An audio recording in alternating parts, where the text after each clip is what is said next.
India गठबंधन के narrative को आगे ले जाना, जिसमें वो फेल हुई, चाहे कमलनाथ की वजह से हो, चाहे किसी की। जी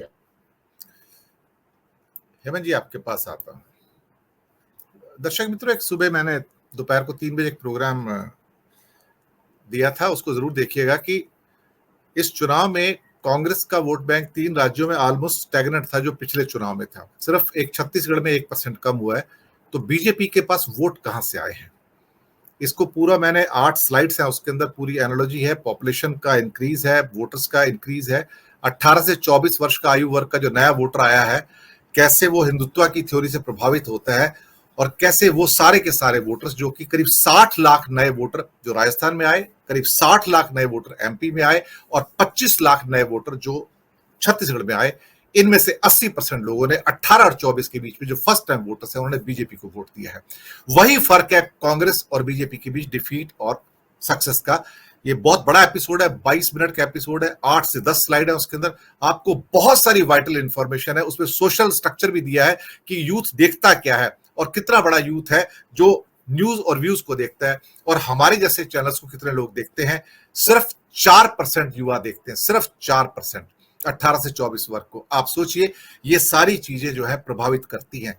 तो मेरा कंक्लूजन ये था कि 18 से 24 का जो वर्ग है, जो पहला वोटर है, जो अभी भी है और 2024 में अप्रैल में भी वोट डालेगा, ये 80% हिंदी पट्टी के अंदर 4 करोड़ नए वोटर्स के अंदर, यानी कि उनके पास लगभग 3 करोड़ 20 लाख नए वोट्स आने जा रहे हैं। 22 करोड़ 90 लाख वोट उनके पास है। अभी से उनका वोट बैंक 26 से 27 करोड़ का है। आपको 30 करोड़ पे आना होगा अगर उसको टॉपल करना है। ये पहला वेल रिसर्च प्रोग्राम है जो मैंने लोगों के सामने पेश किया है। ये एनालॉजी में लेके आया हूं। हेमंत कुमार जी, इंडिया गठबंधन की चुनौती बहुत बड़ी है, मैं आपको बताऊं। ये निर्बल से लड़ाई बलवान की ये कहानी अब दी है कि तूफान की, डेविड वर्सेस गोलायथ है अब ये। अगर आप सामने संगठित होकर नहीं आते हो, एक नैरेटिव नहीं परोसते हो, चीजें मुश्किल हो जाएंगी साहब, बहुत मुश्किल, क्योंकि वो अपने तिल को ताड़ बना के दिखाते हैं आपको और आप उसको यकीन करते हैं। आज ही एक उन्होंने नया जुमला फेंका है मोदी जी ने, इंडिया में सबका फ्यूचर ब्राइट है।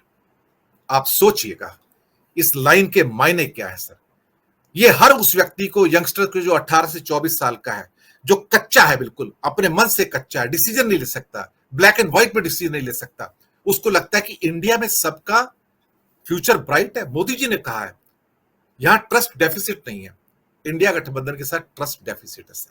हेमंत कुमार जी। जी दिनेश जी, भाजपा की खासियत है कि वह तिल को तार बना देती है, और कांग्रेस की यह कमजोरी है कि वह पहाड़ को भी राई बना देती है। इस पूरे कैंपेन में, पूरे चुनावी कैंपेन में, जिन राज्यों में चुनाव हुए, उसमें जो एलाइज है इंडिया गठबंधन के, उनकी हैसियत की अगर आप चर्चा करेंगे तो आपको लगेगा कि उनकी कोई हैसियत नहीं थी।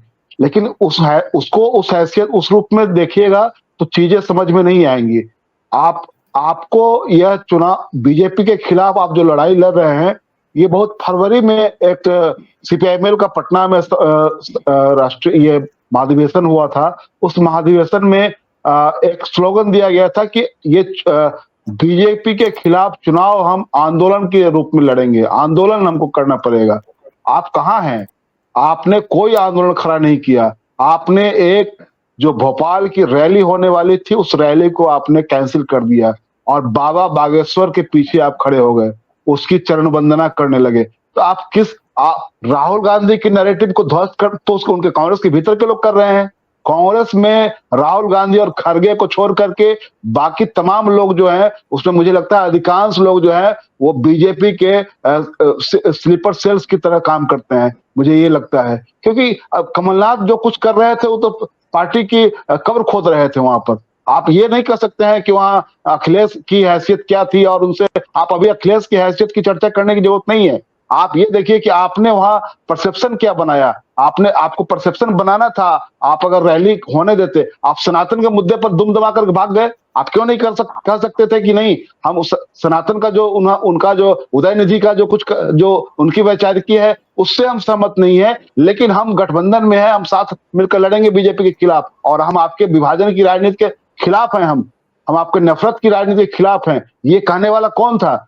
आपने कोई संयोजक तक नहीं बनाया। आप ठीक है, आपने तय किया था कि राज्यों के चुनाव में ये गठबंधन का की शर्तें उस पर लागू नहीं होंगी, राज्यों में आपने लोगों को स्वतंत्र कर दिया था लड़ने के लिए, लेकिन इसका मतलब ये नहीं है कि आप एकजुटता नहीं दिखा सकते थे। आपने एक भी संयुक्त रैली करवाई नहीं करवाई, आपने कहीं भी, आपने तो भोपाल की रैली ही कैंसिल कर दी। तो आप जो है पहाड़ को राई बना दिया आपने। आपके पास जो ताकत थी, जो मोदी जी इतने डरे हुए थे इंडिया गठबंधन के इसके गठन के बाद, उसके नामकरण के बाद, लेकिन उसके बाद क्या हुआ, लगता है जैसे सुलगते हुए इस पर अंगारे पर आपने ठंडा पानी डालकर उसको सब ठंडा कर दिया उस अंगारे को।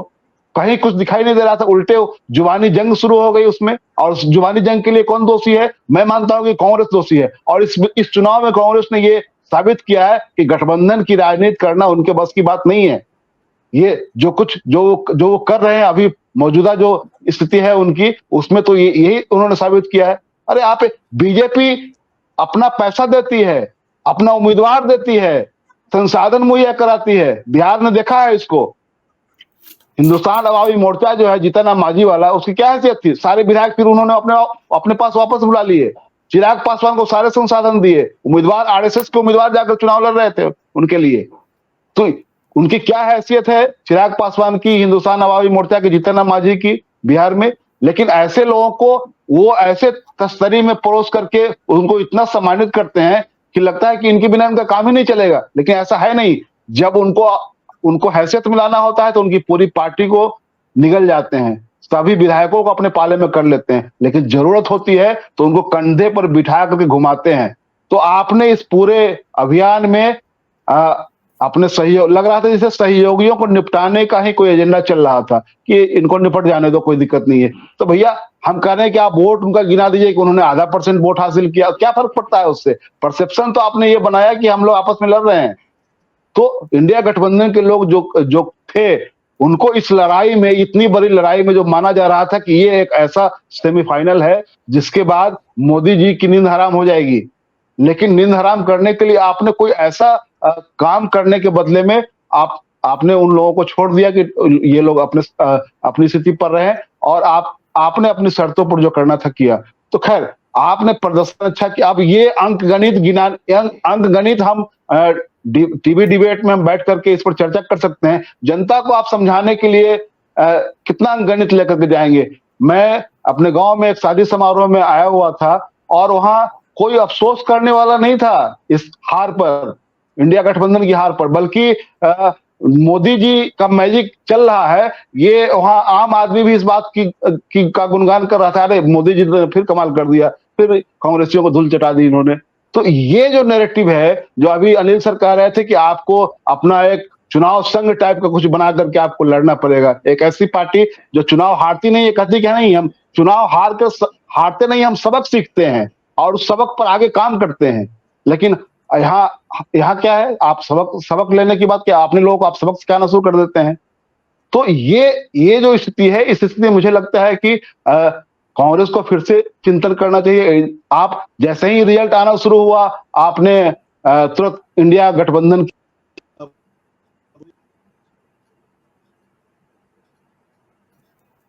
हेमंत जी, आवाज नहीं आ रही। आपका शायद कॉल आया होगा, डिस्कनेक्ट